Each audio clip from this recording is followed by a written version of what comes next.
Selamat pagi para pemirsa podcast Dinas Kesehatan Provinsi Nusa Tenggara Timur. Salam jumpa lagi pagi ini. Semoga Anda semua dalam keadaan yang sehat.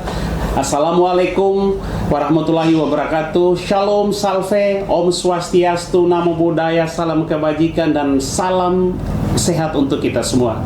Pagi ini kita akan berdiskusi lagi dengan topik tentang penanggulangan HIV dan AIDS di Provinsi Nusa Tenggara Timur. Dan sudah hadir di studio podcast Dinas Kesehatan Provinsi NTT dua orang narasumber yang saya kira akan sangat informatif dan edukatif untuk membantu Anda sekalian. Sudah hadir Ibu Evi Linda Tata. Selamat pagi Ibu Evi. Selamat pagi Pak Gusti. Ya, Ibu Evi ini adalah pengelola program HIV ya Bu ya. Pengelola program HIV yang bertanggung jawab pada program HIV di Dinas Kesehatan Provinsi Nusa Tenggara Timur. Juga sudah hadir di studio podcast ini ada Bung Rian. Selamat pagi Bung Rian. Pagi, salah satu saudara kita yang terinfeksi HIV. Sebentar Bung Rian akan sharing tentang pengalaman perjalanan hidupnya sebagai seorang pasien dengan HIV. Nah, Bapak Ibu sekalian, nanti informasi-informasi lainnya tentu akan sangat komprehensif ada di podcast ini. Jangan lupa subscribe ya akun YouTube Dinas Kesehatan Provinsi Nusa Tenggara Timur. Klik tombol subscribe ya. Baik Bu Evi, selamat pagi.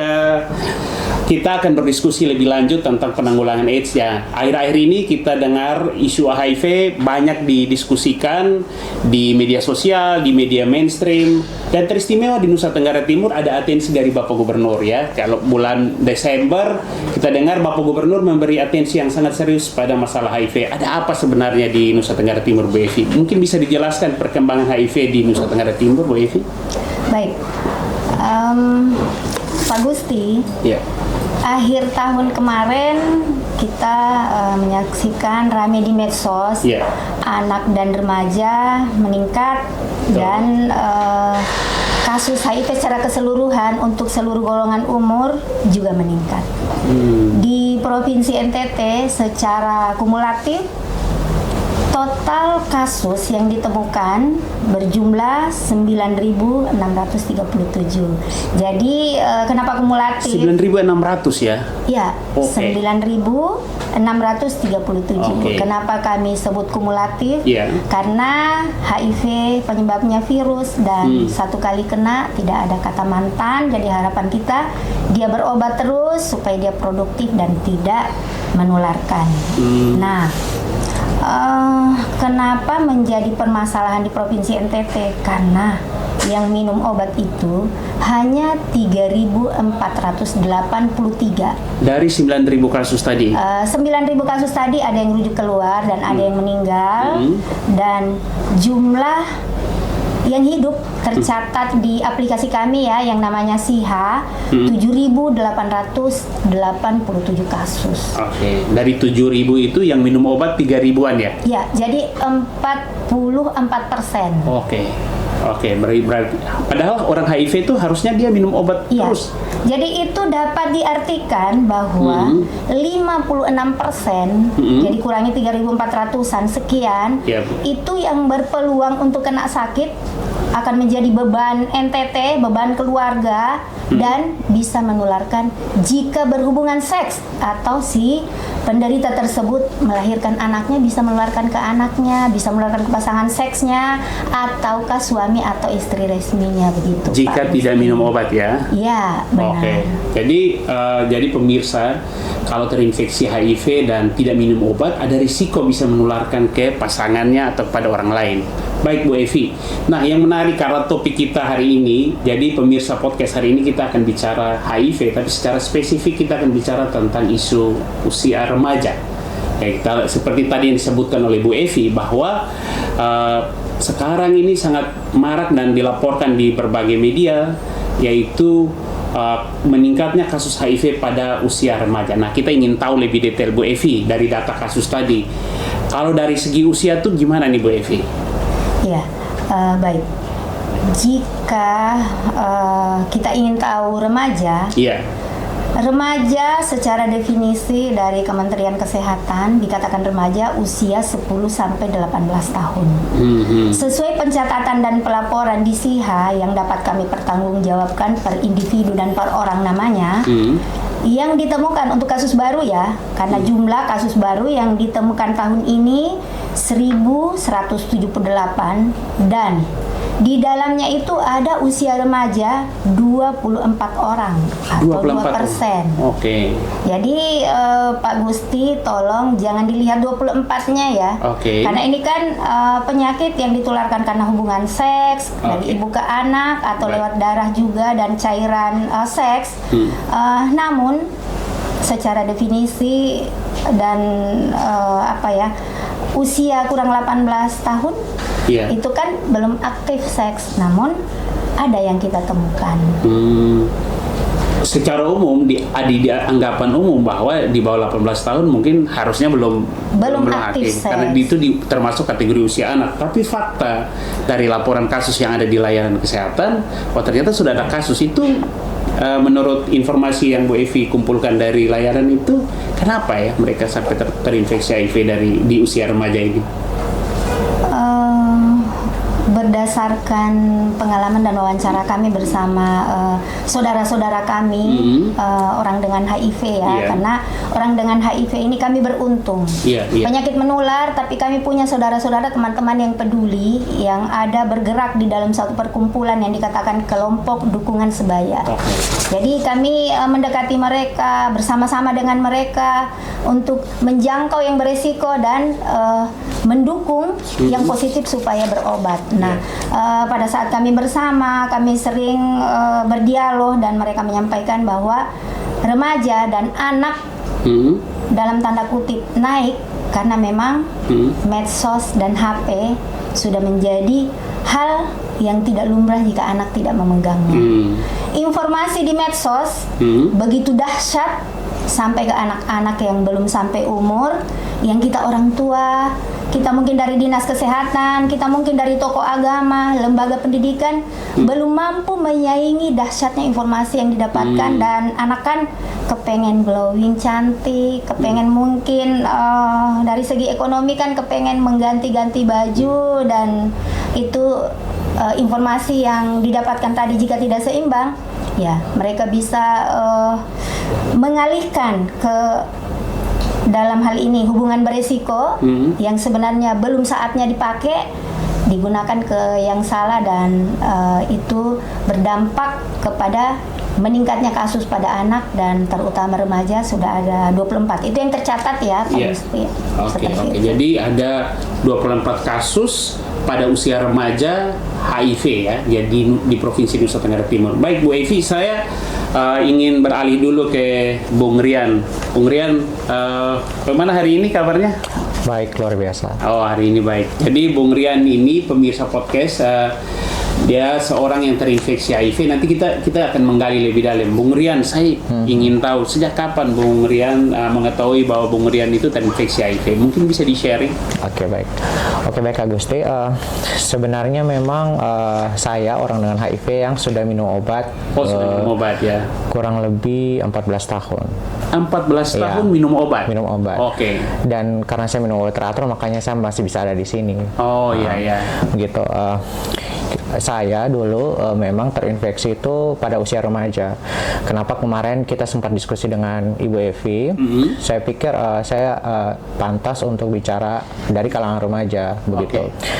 Memang pada saat itu ada beberapa hal yang buat saya harus ada di kehidupan bebas, di mana memang ada faktor ekonomi juga.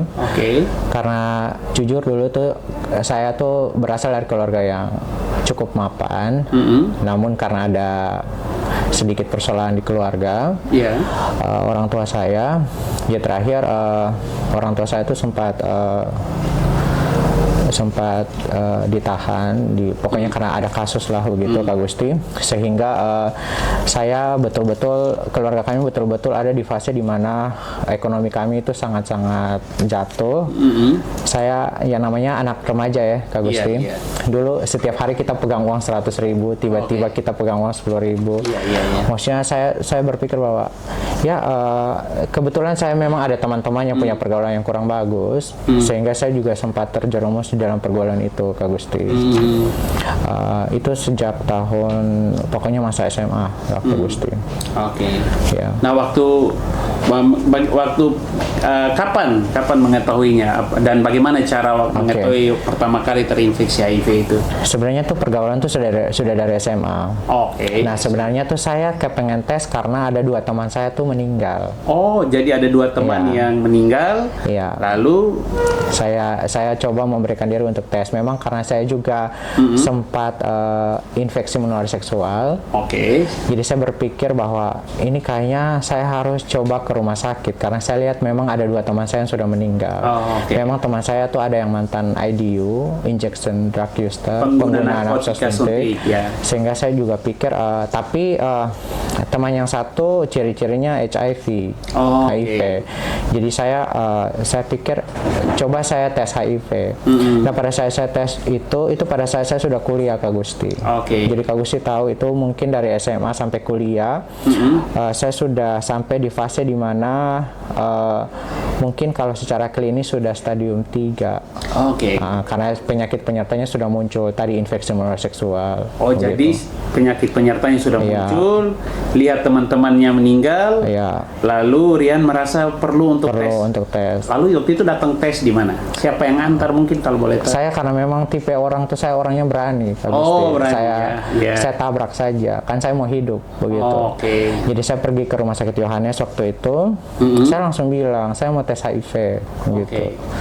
Ini petugasnya kan dulu zaman itu, Kak Gusti, 2012 itu masih sangat stigma dan diskriminasi. Jadi itu saya dilihat dari ujung kaki sampai ujung rambut. Lah lu kan masih anak kecil, kenapa lu mau tes HIV? Saya bilang saya mau tes HIV. Nah, saya orangnya begitulah, Kak Gusti. Saya mau sehat, saya harus ini. Pada saat tes tuh, Kak Gusti, saya tuh betul-betul tidak tahu informasi soal HIV. Saya punya tahu orang HIV tuh pasti kena terus mati, gitu kan. Apalagi tahun kali itu. Kalau kena HIV itu berarti pasti meninggal. Terus? Nah, saya tes HIV itu pakai 3 reagen dan hasilnya positif. Nah, dulu tuh tes ini hari, besoknya baru ambil hasilnya kan.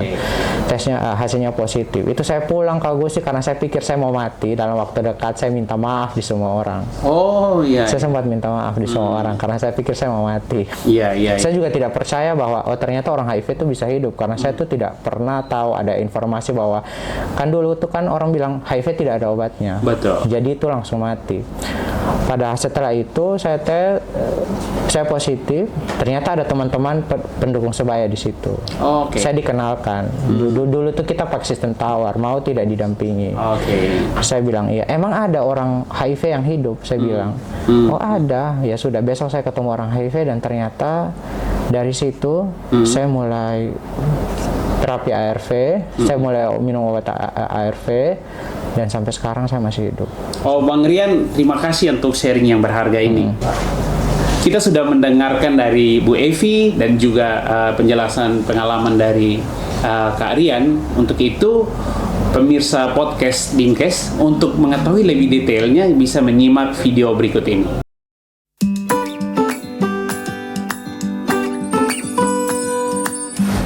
Orang yang terinfeksi HIV atau sering disebut ODA biasanya cenderung dikucilkan di masyarakat karena banyak orang gagal paham mengenai HIV. Kebanyakan orang takut untuk menggunakan toilet bergantian, bertukar pakaian, berbagi makanan atau minuman, berenang bersama, terkena keringat, sampai bersalaman sekalipun.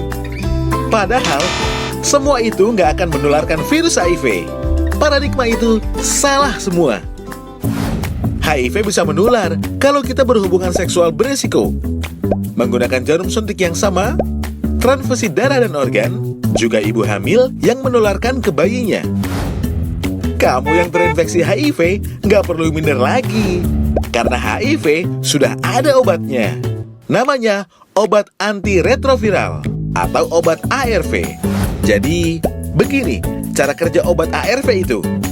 Virus HIV yang ada di dalam darah ditekan dan dicegah perkembangannya oleh antiretroviral.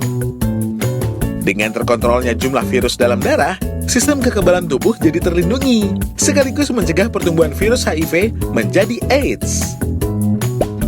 Minum obat ARV secara teratur dan berkesinambungan, supaya kamu nggak akan nularin HIV ke orang lain. Bayi yang dikandung seorang ibu Oda pun gak otomatis tertular HIV selama sang ibu meminum obat ARV secara teratur dan berkesinambungan. Maka, peluang sang bayi tumbuh tanpa terinfeksi virus HIV kini semakin besar. Sekarang tugas kita buat ngingetin pasangan kita, anak kita, orang tua kita, teman kita, dan semua orang yang terinfeksi HIV untuk minum obat ARV secara teratur. Yuk, beraniin diri kamu buat tes HIV di fasilitas kesehatan terdekat. Bisa di klinik, puskesmas, rumah sakit, bidan, atau dokter mandiri. Kalau ternyata kamu terindikasi terinfeksi virus HIV, segeralah konsultasi untuk mendapatkan penanganan yang tepat. Emang sih HIV udah ada obatnya? Tapi emang kamu mau kena virus HIV? Ya enggak kan? Mendingan mulai sekarang ubah pola hidup kamu dengan tidak melakukan hubungan seksual beresiko, setia sama pasangan, nggak pakai narkoba, dan bekali diri sama informasi yang benar mengenai HIV. Communities make a difference. Saya berani, saya sehat. Ada obat, ada jalan.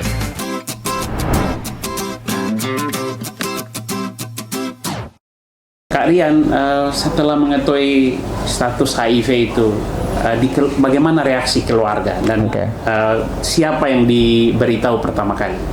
Oke. Kak Gusti, pertama kali saya tahu status HIV itu saya belum kasih tahu keluarga. Jadi kan saya pikir ini tanggung jawab saya kan, ini maksudnya resiko kan, gitu. Tapi saya juga pikir, aduh ini kalau saya sendiri ini bagaimana? Nah, untungnya itu tuh dokter mengenalkan saya tuh di pendukung sebaya, teman-teman pendukung sebaya dari Yayasan Flowamora. Di situ tuh ada kelompok dukungan sebaya. Jadi situ saya mulai hidup kembali. Maksudnya ada harapan lah kalau gitu kan. Saya pikir orang HIV kan mati. Ternyata ada orang HIV yang sudah minum obat. Ternyata dari 2009 dia. Dia bilang saya minum obat dan saya sehat. Saya bilang masa kamu orang HIV? Iya saya orang HIV. Dia ambil obatnya, dia kasih tunjuk. Itu tuh ada harapan Kak Gusti. Saya pulang sampai di rumah, mau tidak mau karena saya orangnya tuh tidak bisa tertutup dengan keluarga. Saya kasih tahu kakak saya, kakak kedua, dan pada saat saya kasih tahu dia berpikir bahwa ada obatnya kan. Untung keluarga saya tuh dari keluarga yang keluarga yang mungkin tidak baik secara pengetahuan. Jadi dia tanya ada obatnya kan? Ya ada. Ya sudah kalau ada obat ya lu minum kan begitu. Padahal itu tahun 2012 Kak Gusti. Nah kakak saya itu dia malah kakak saya itu mencari informasi. Dia mencari informasi bagaimana penularan. Kan saya juga sama sekali tidak tahu. Karena saya pikir, tapi untung teman-teman kelompok dukungan sebaya itu kita ada buku saku. Itu buku saku dari Spiritia. Kita dikasih itu tentang pencegahan, pengobatan, bahkan sampai kepada bagaimana cara merawat ODIF di rumah.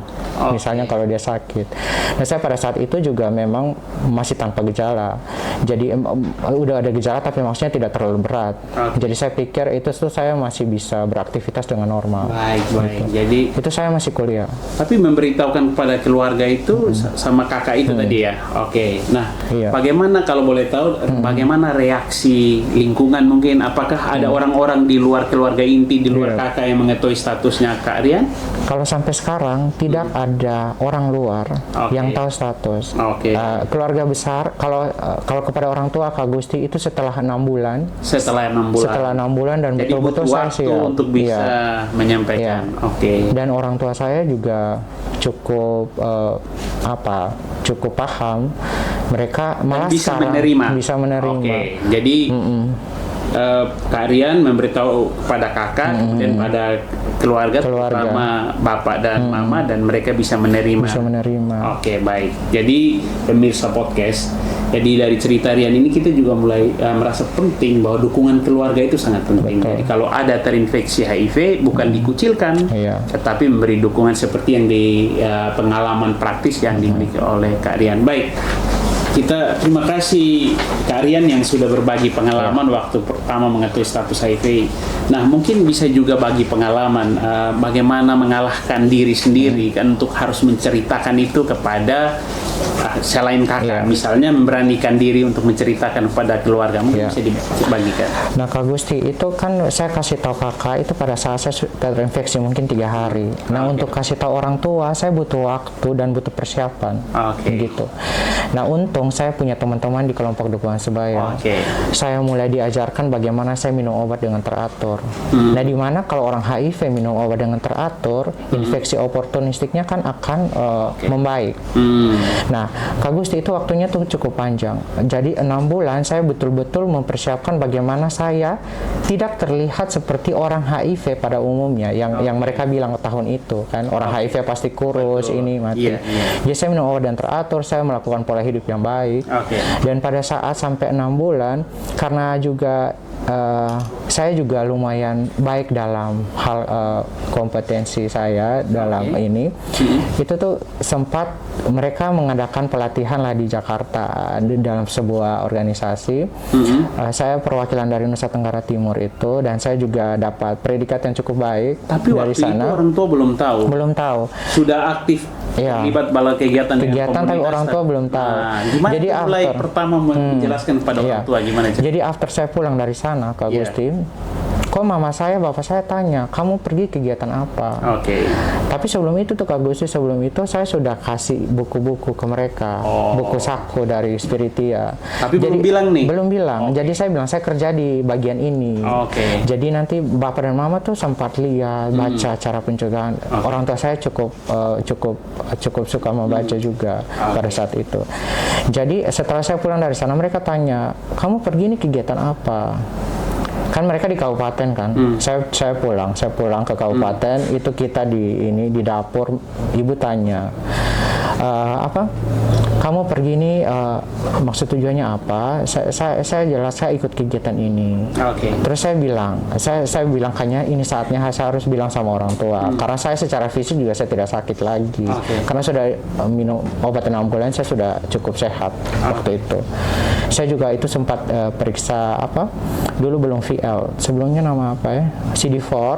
Dulu CD4 itu sudah 900 lebih, dan itu sudah kalau mau dibilang CD4 orang HIV dulu kan masih dihitung kan 350 ke bawah. Itu saya itu hari 900. Itu indikator kekebalan tubuh ya. Nah pada saat itu saya tesnya sudah 900 lebih. Jadi kalau mau dibilang saya tidak sakit secara fisik. Hanya HIV ada di dalam tubuh saya, tapi karena zaman itu orang belum tahu tentang HIV. Saya pikir waktu yang tepat saya jelaskan ke orang tua, dan pada saat itu saya mama langsung menerka, kamu HIV. Bukan HIV, kamu AIDS kah? Kan mereka taunya AIDS kan. Betul. Saya langsung terdiam. Kan mama kenal saya punya teman 2 orang yang meninggal juga.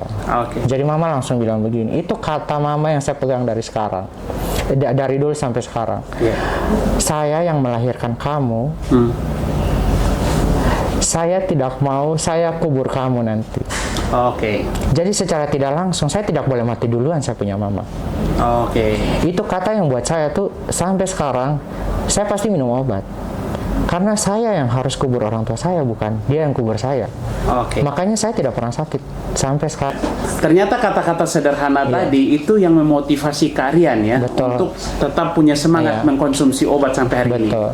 Nah Kak Gusti, yang saya bangga dari orang tua saya, sekarang mereka jadi penyalur informasi. Kan namanya di kabupaten orang tidak tahu tentang penularan. Jadi kalau ada kasus mereka bilang tidak apa-apa, itu tidak menular. Menularkan ke orang. Jadi saya sangat bangga dengan orang tua saya. Jadi orang tua yang anaknya terinfeksi juga bisa menjadi pemberi informasi yang baik. Betul sekali. Baik. Nah, ini saya ingin dengar juga tentang pengalaman minum obat di layanan. Sudah dari tahun 2012 sampai dengan 2000, sudah 14 tahun.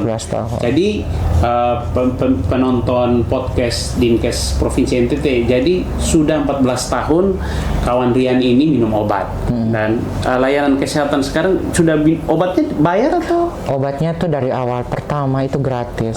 Karena memang kita dapat subsidi dari pemerintah. Jadi obatnya gratis. Tinggal harus minumnya rutin. Nah itu sekarang bagaimana teman-teman orang dengan HIV itu harus minum obat dengan teratur. Baik.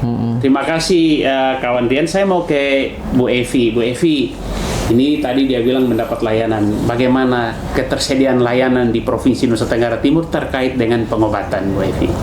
Baik, Pak Gusti, untuk layanan di 22 kabupaten Iya. kota telah dilatih SDM-nya Oke. dan telah ada tim, Iya. istilahnya PDP.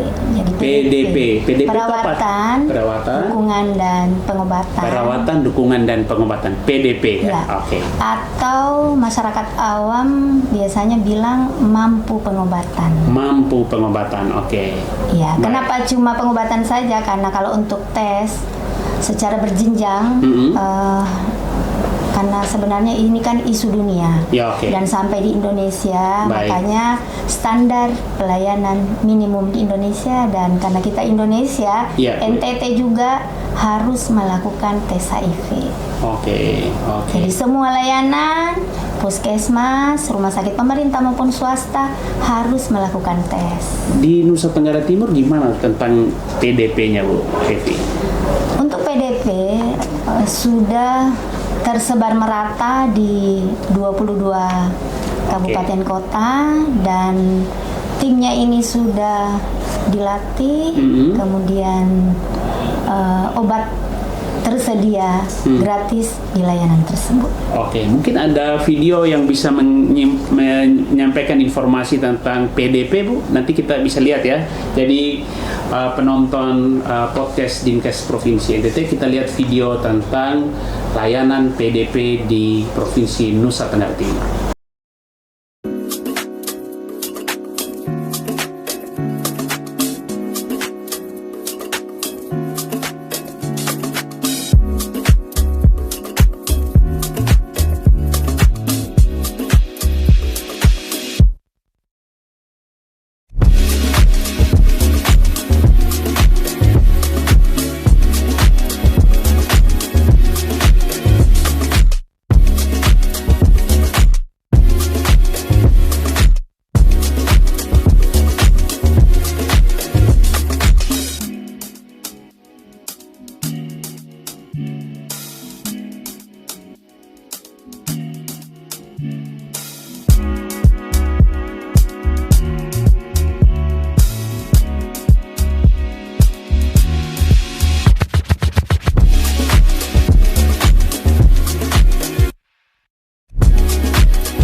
Pemirsa podcast, setelah kita lihat video tadi, tentu ini kita ingin dalami, Bu Evi.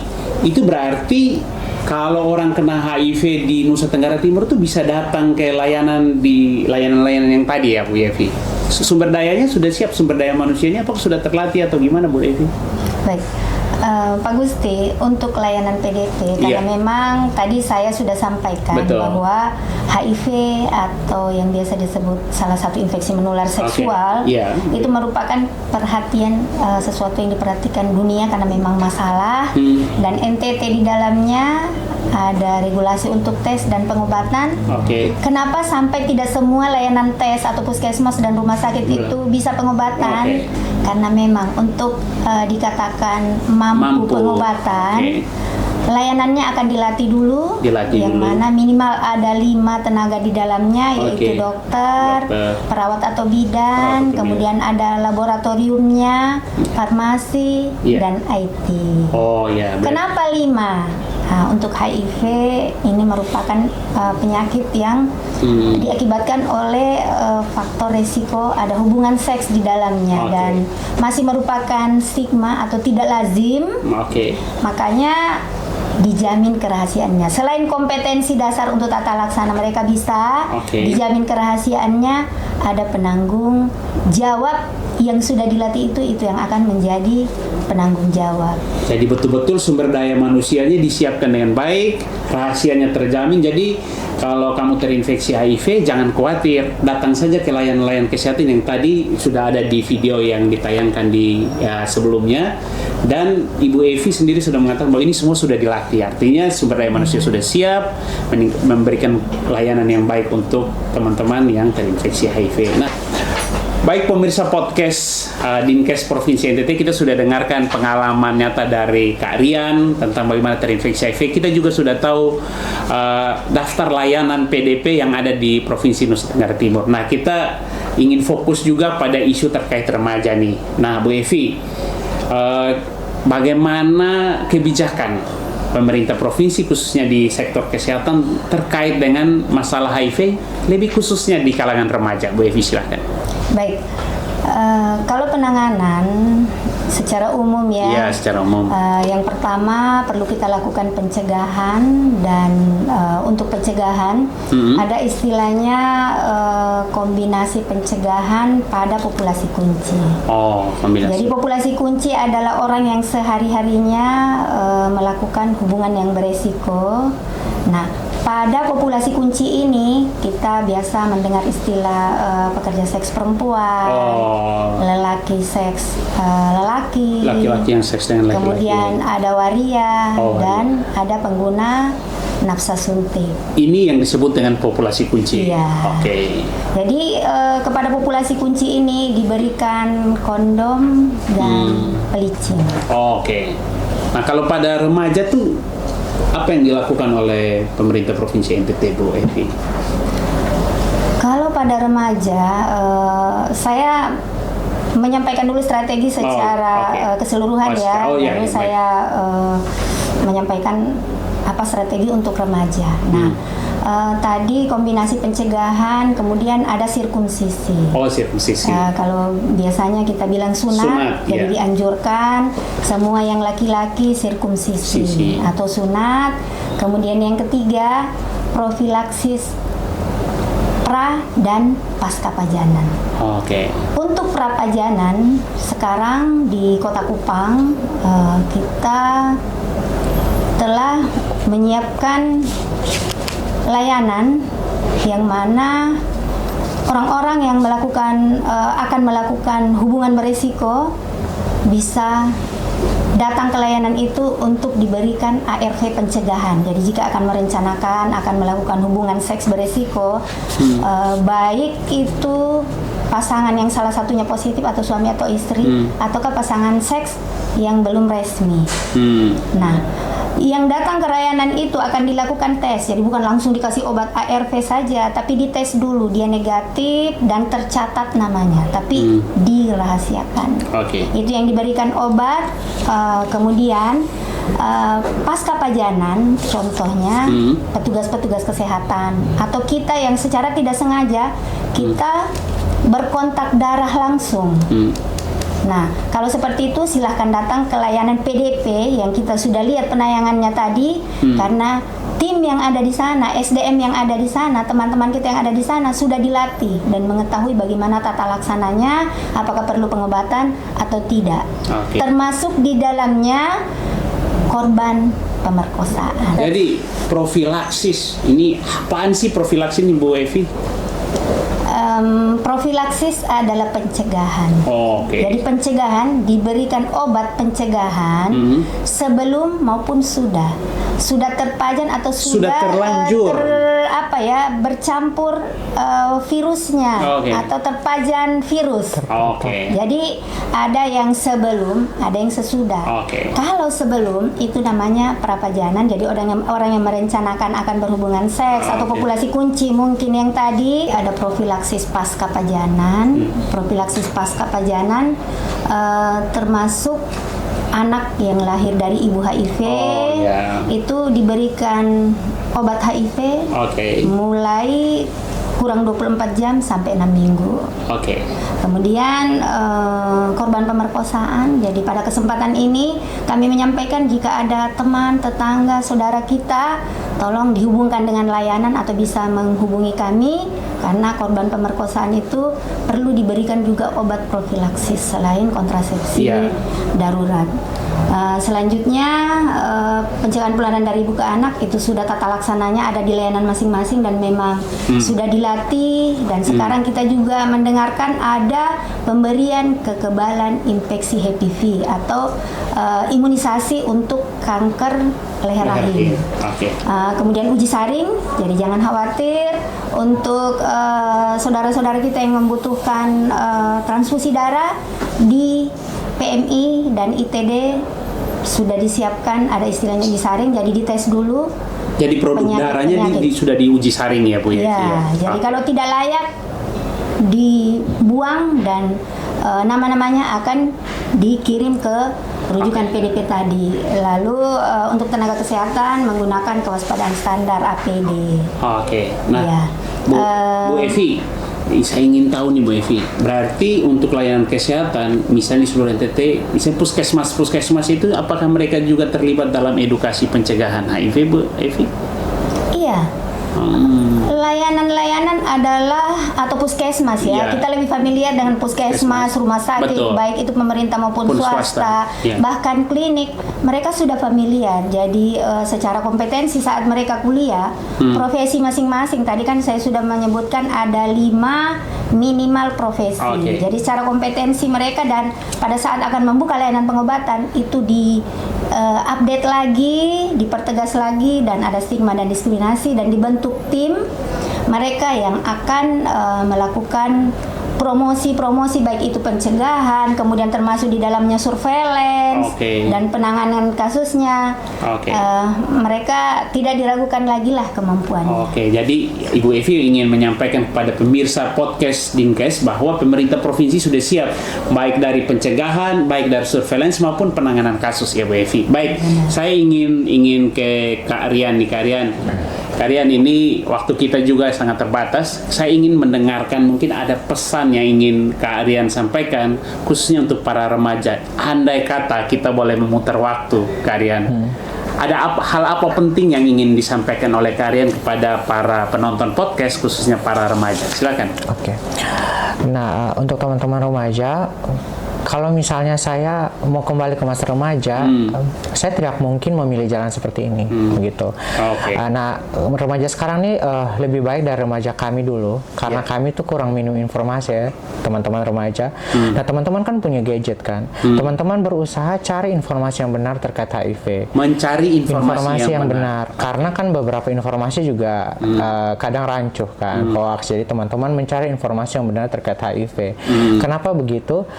Teman-teman juga mencari pergaulan yang baik, teman-teman, karena sekarang tidak dipungkiri bahwa media sosial itu membawa dampak positif dan negatif. Nah, itu tuh semua keputusan tuh ada di tangan teman-teman. Bagaimana teman-teman mau memilih jalan yang lebih baik, begitu. Kalau saya mau kembali ke masa lalu, saya tidak mungkin memilih jalan ini. Tapi kalau misalnya saya mau diciptakan lagi mungkin di kehidupan kedua, saya akan tetap memilih di tubuh yang sama. Kenapa? Saya sekarang bisa mendampingi teman-teman dengan HIV. Kalau saya tidak ada di kehidupan sekarang, saya mungkin tidak kenal Ibu Evi, tidak kenal Kak Gusti. Saya akan tetap memilih jalan yang sama, tapi mungkin tidak dengan penyakit ini. Saya akan tetap terlibat dan akan tetap memberikan informasi kepada teman-teman remaja, sesama teman-teman sebaya, bahwa kalau kamu melakukan pergaulan seperti ini, kamu akan tetap minum obat sampai sekarang. Gitu. Baik Kak Rian, sebagai orang yang terinfeksi HIV dan dengan dukungan keluarga, kira-kira pesan apa yang ingin disampaikan oleh Kak Rian kepada masyarakat untuk remaja? Apa sikap yang harus dilakukan oleh masyarakat, terutama keluarga kepada remaja dalam konteks penanggulangan HIV? Kalau keluarga, mungkin dari orang tua harus bertanggung jawab penuh dengan anaknya. Nah, orang tua memang punya kesibukan masing-masing, tapi anak adalah penerus diri mereka di masa depan. Nah, bagaimana anak dapat melakukan hal yang baik kalau misalnya dia tidak sehat, begitu. Jadi kalau mau dibilang, orang tua masih bisa membatasi penggunaan gadget, mungkin pergaulan juga harus ditanya, ini siapa, kenalnya di mana. Bukan tidak lepas tangan saja. Tidak lepas tangan, aktif begitu. Nah, orang tua nih kadang di zaman ini kan cuman kasih uang, cuman kasih kebutuhannya mereka.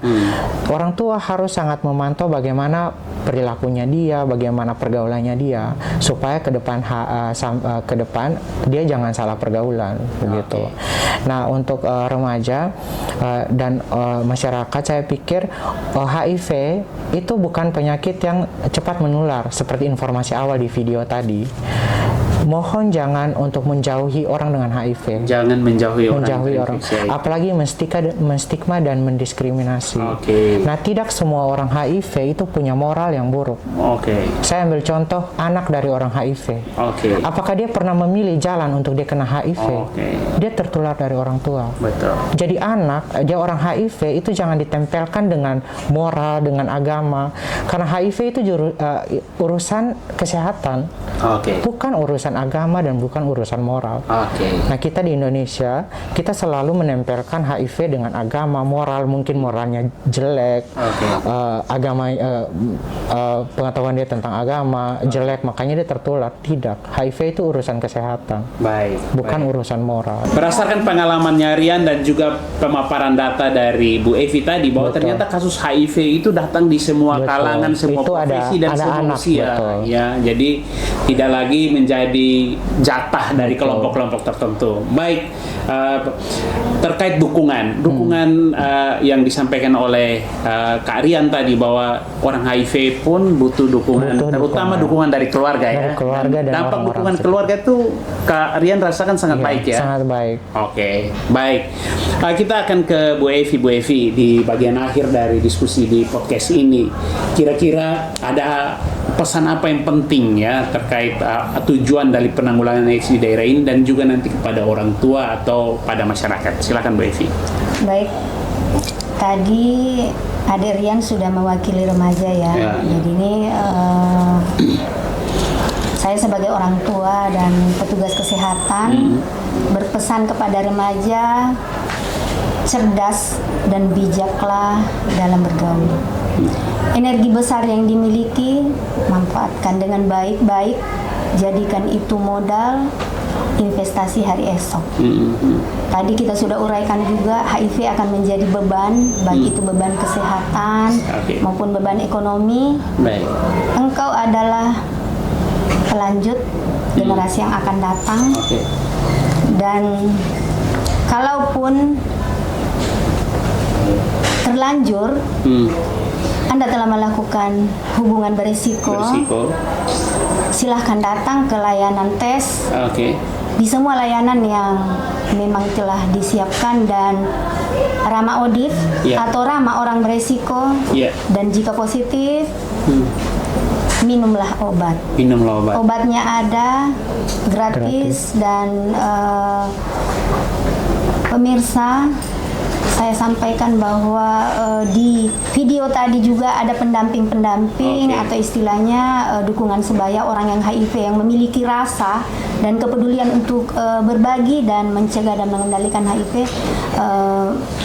Itu bisa dimanfaatkan jika ada yang mungkin ragu untuk datang tes atau positif, tidak berani untuk minum obat. Silahkan, mereka siap untuk berbagi pengalaman apa yang mereka rasakan. Tentu mereka lebih tahu lah karena mereka punya rasa.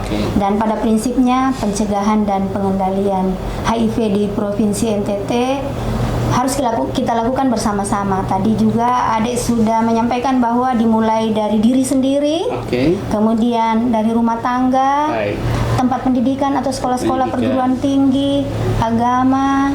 Kami juga di kesehatan berkewajiban menyiapkan sarana baik SDM-nya maupun layanan yang ramah, bebas stigma dan diskriminasi, dijamin kerahasiaannya. Jadi pemirsa podcast ini, Bu Evi sudah sampaikan bahwa kita berusaha untuk mencegah untuk jangan ada terinfeksi HIV, dan ini sejalan dengan tujuan penanggulangan HIV secara nasional, dan ini juga menjadi target kerja di pemerintah daerah, yaitu mencegah kasus baru. Kemudian kalau yang sudah terinfeksi HIV, kualitas hidupnya bisa ditingkatkan dengan mengakses obat. Dan juga kita tentu tadi pesan dari Kak Rian dan juga Bu Evi tadi menyampaikan tentang pencegahan, jangan lagi ada stigma dan diskriminasi, karena ternyata stigma dan diskriminasi itu juga jadi satu tantangan yang masih ada ya di sekitar HIV. Baik. Maaf Pak Gusti, ada yang terlupakan. Masih ada lagi. Sekarang kan efisiensi anggaran ya, duit lagi susah, jadi kita efektifkan tadi upaya pencegahan yang terakhir, yaitu promosi kesehatan. Promosi kesehatan. Nah, pada kesempatan ini kami membagikan ilmu dengan catatan bahwa di luar sana pasti akan ada hati-hati yang terpanggil untuk menjadi corong-corong supaya NTT punya hak sehat dan masa depan adalah milik NTT. Oh, jadi dengan cara-cara yang efektif, meskipun ada pemotongan sana sini, ada efisiensi, tetapi semangat penanggulangan AIDS tetap jalan ya Bu Evi ya. Iya, Tapi promosi dengan berbagai macam cara, termasuk apa yang sedang kita lakukan sekarang. Jadi pemirsa podcast seperti yang disampaikan Bu Evi, bahwa meskipun ada begitu banyak tantangan, bagaimana begitu banyak kebijakan daerah yang mengalami efisiensi, tetapi semangat penanggulangan AIDS tidak boleh surut. Cara-cara yang efektif dan efisien seperti diskusi kita. Jadi kalau Anda menonton podcast ini dan Anda merasa ini sangat manfaat, jangan berhenti informasi ini di tangan Anda. Copy linknya, kirim dan bagikan melalui berbagai kanal media sosial yang Anda miliki. Bapak Ibu semua, para penonton podcast di hari ini, kita sudah berdiskusi cukup panjang, lebih dari 45 menit kita berdiskusi dengan dua narasumber yang hebat, Bu Evi Lindatata dari Dinkes Provinsi NTT dan kawan Rian yang merupakan orang terinfeksi HIV. Dia sudah berbagi pengalaman-pengalaman dan juga membagi optimisme bahwa terinfeksi HIV itu bukan berarti hukuman mati. Dukungan yang nyata dari keluarga menjadi sesuatu yang sangat berarti untuk mereka terus produktif, terus bermanfaat. Dan juga Bu Evi mengatakan bahwa pemerintah provinsi dengan segala keterbatasan yang dimiliki melalui Dinas Kesehatan Provinsi terus memastikan bahwa layanan kesehatan yang menjadi hak dasar warga negara bisa terpenuhi, termasuk dalam urusan HIV dan AIDS. Demikianlah diskusi kita dalam podcast ini. Saya Gusti Breon pamit undur diri. Mohon maaf kalau ada hal-hal yang kurang berkenan. Seperti yang tadi disampaikan bahwa diskusi dan informasi ini tidak akan berarti kalau berhenti di tangan teman-teman semua. Mari kita bergaya hidup sehat, memastikan bahwa kita bangun NTT, ayo bangun kesehatan, ayo cegah HIV. Saya pamit, saya undur diri. Sampai ketemu lagi di episode selanjutnya.